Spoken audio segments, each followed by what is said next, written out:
Судењето за пожарот во дискотеката Пулс во Кочани, каде настрадаа 63 лица, денеска продолжува во Идризово. Одбраната тврди дека трагедијата е резултат на институционални пропусти, додека обвинетите не признаваат вина. Родителите на жртвите со силен апел ги повикаа да ја увидат длабочината на трагедијата. Пред почетокот на рочиштето, дел од нив истакнаа транспарента со ликови на жртвите, барајќи обвинетите да ја увидат трагедијата за која се изјаснија дека не се чувствуваат виновни. Денешното рочиште го следи колешката Елена Ивановска-Муковска. Елена, дел од бранителите на градежните инженери во ведното обраќање рекоа дека причината за трагедијата во Пулс не е поради градежни пропусти на објектот. Да, така е, Александар. Во текот на денешното рочиште продолжија одбраната и обвинетите со давање вовадни говори, но како што кажа ти, пред почетокот на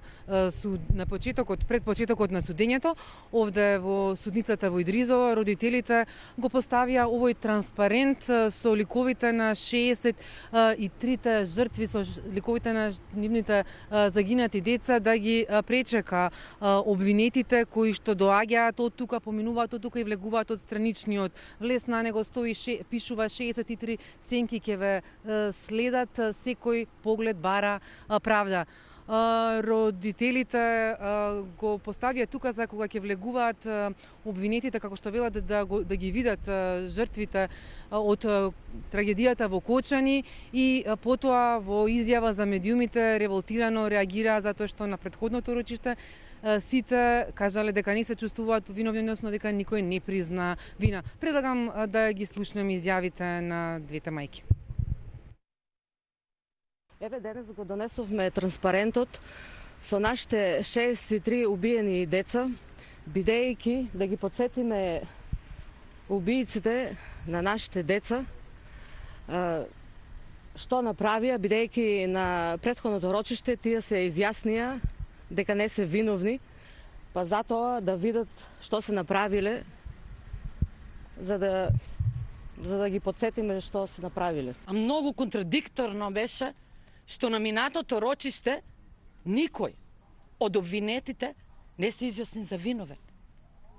Зарем треба ние родителите да ги потсетиме зошто тие се наоѓаат во судницата? Никој од нив немаше ни грам совест и човечност да ја признае својата вина.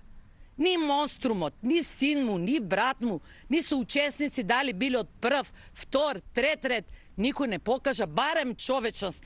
А сите ние знаеме кој е виновен и се надевам дека ќе добиеме правдата за нашите убиени деца. 63 не е само бројка. 63 не е статистика. Тоа се млади убиени деца и 63 сенки ќе ги следат за секогаш.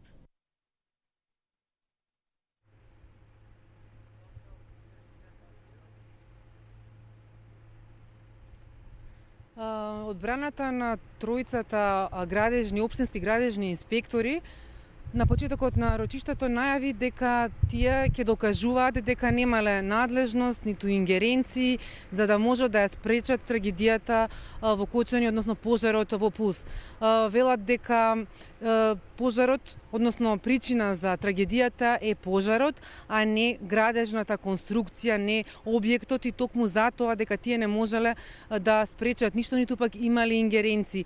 Еден од нив и лично се обрати до судиите, на судењето, порача дека немале никакви ингеренции да влезат во објектот, ниту пак имале пријава, ниту пак некој ги известил дека можеби таму се прави некаква реконструкција.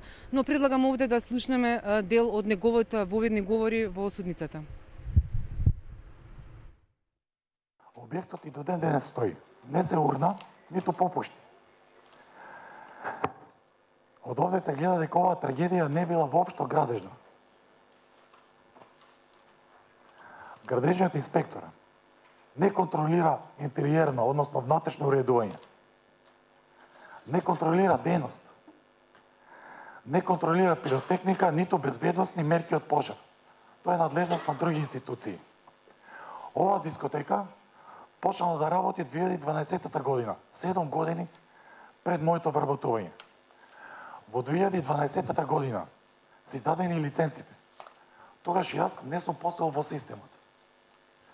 Ниту сум бил вработен, ниту сум знаел, ниту сум имал пристап кон тие документи, ниту сум имал законска надлежност.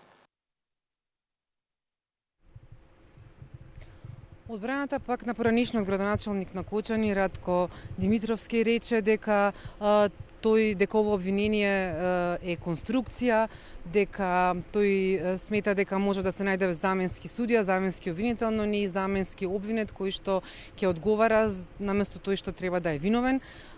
Генерално во ведниот говор фокусот и негов и на одбраната беше дека тој е апсурдно тој што е обвинет затоа што тој бил прв кој што уште во 2012 година пријавил до централната власт, до Министерството за економија дека оваа дискотека, овој локал не треба да добие лиценца, но не добил одговор на тоа.